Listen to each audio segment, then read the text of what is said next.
अस्सलाम वालेकुम। या कर अब्दु या कर नस्ताईन। कहते हैं कि शेर की जो एक दिन की ज़िंदगी है वो गीदड़ की 100 साल ज़िंदगी से बेहतर होती है। अगर हम तारीख उठा के देखें तो मैं 2 आदमियों का नाम लूँगा जिससे हमें वाज़ेह सबक मिल जाता है और हमें पता चल जाता है कि कैसे शेर की एक दिन की ज़िंदगी जो है वो उसकी गीदड़ की 100 साल ज़िंदगी से बेहतर होती है। मैसूर का जो सुल्तान था, टीपू सुल्तान की बात कर रहा हूँ, 1799 में जब उसने अपनी आखिरी जंग लड़ी थी ब्रिटिश के ख़िलाफ़, उस जंग में हमारे लिए बहुत ज़्यादा सबक, बहुत ज़्यादा, ख़ासतौर में पाकिस्तानी के लिए 4 जंगें लड़ी थी टीपू सुल्तान ने गोरों के ख़िलाफ़, और वो जंग आखिरी जो थी वो हारा क्यों था, उसकी जो वजह थी वो मैं आपको बताता हूँ। जो टीपू सुल्तान था, इसका जो मैसूर का मिनिस्टर था, उसको मिनिस्टर का ओहदा भी दिया हुआ था, वो मीर सादक था, और वो चीफ ऑफ आर्मी स्टाफ भी था। टीपू सुल्तान की जो आर्मी थी उसका चीफ था, उसका आर्मी में उसका हुक्म माना जाता था। और एक तरफ मरहट्टे थे, वो बगावत कर चुके थे, अंग्रेज़ों के साथ मिल चुके थे, और जो निज़ाम हैदराबाद है उसका जो मिनिस्टर था, जो चीफ ऑफ आर्मी स्टाफ था, वो मीर जाफ़र था, वो भी जो है वो गोरों के साथ मिल गया हुआ। अगर वादियों नज़र में देखा जाए तो टीपू सुल्तान की आर्मी जो है बहुत ज़्यादा थी, मुसलमानों की अक्सरियत थी।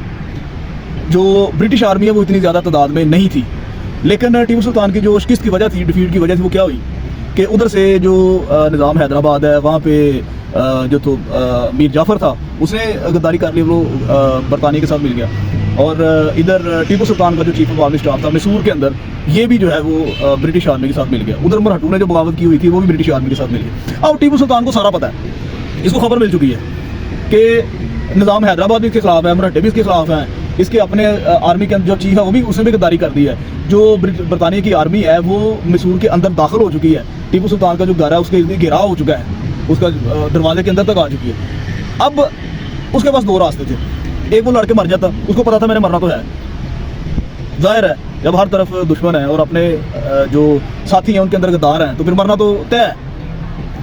तो दूसरी ये थी, वो गुलामी कर लेता, अपनी जान बचा लेता, अपनी गर्दन बचा लेता, लेकिन उसने कहा कि मैं मर के लड़ के मरना पसंद करूँगा। अगर वो लड़के ना भी मरता तो क्योंकि इंसान था, मौत तो आई जानी थी, मौत बरहक है, आज नहीं तो कल, आज तक वो टीपू सुल्तान जिंदा तो नहीं रहना था, लेकिन उसने गुलामी बर्दाश्त नहीं की, वो लड़ा, लड़के शहीद हो गया, मर गया वो, लेकिन अपना नाम हमेशा के लिए ज़िंदा कर गया। दूसरी तरफ जो गद्दार थे आज जिंदा वो भी नहीं है, वो उन्होंने गुलामी की, गद्दारी की, पैसे ले लिए होंगे, सोना जवाहरात ले लिया होगा, ज्वेलरी ले ली होगी, लेकिन आज वो भी मर चुके हैं। लेकिन तारीख में दोनों किन नामों से जो है वो दोनों को याद किया जाता है। पाकिस्तान के अंदर जुल्फ़िकार अली भुट्टो के सामने भी 2 रास्ते थे, गुलामी कर लेता, अपनी ज़िंदगी बचा लेता। अगर वो गुलामी करके ज़िंदगी बचा लेता तो आज तक शायद जिंदा ना रहता, मर तो फिर भी जाना था, लेकिन उसने गुलामी नहीं की, लड़ता रहा सच्चाई के लिए, हमारे लिए, हमारे हकूक़ के लिए।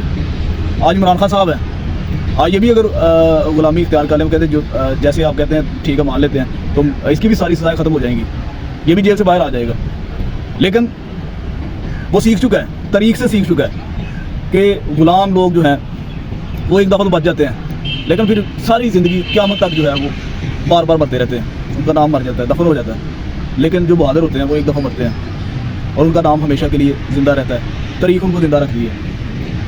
तो ये जो गोरे हैं, अमेरिका कह लो, ब्रिटिश कह लो, जितना भी एम्पायर है, ये हमेशा से मुसलमानों के ख़िलाफ़ ये जंगें करते आए हैं। दूसरे बंदे की आपको मैं तारीख में बात बताऊँ, बहादुर शाह ज़फ़र मुसलमान था, बादशाह था एक रियासत का, हिंदुस्तान का बादशाह था, कोई छोटी रियासत नहीं थी हिंदुस्तान, पाकिस्तान एक छोटा सा टुकड़ा हिंदुस्तान से अलग हुआ जी। उसने जब अंग्रेज़ लाल किले के इर्द गिर्द आ गए, उसने अपनी आर्मी को तलवारें भी निकालने दी ना हाथ से, लड़ा ही नहीं, डर गया, उसने कहा ठीक है जो आप कहते हैं मान लेते हैं, गुलामी कर ली।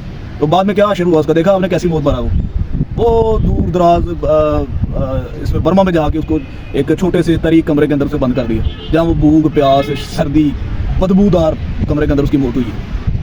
तो बहादुरों की मौत जो है वो जंगों में होती हैं और तारीख उनको याद रखती है, और जो गुलाम होते हैं, जो बुज़दिल होते हैं, बेशक वो बादशाह क्यों ना हो एक रियासत के, उनकी मौत फिर ऐसी होती है जैसे बहादुर शाह ज़फ़र की थी।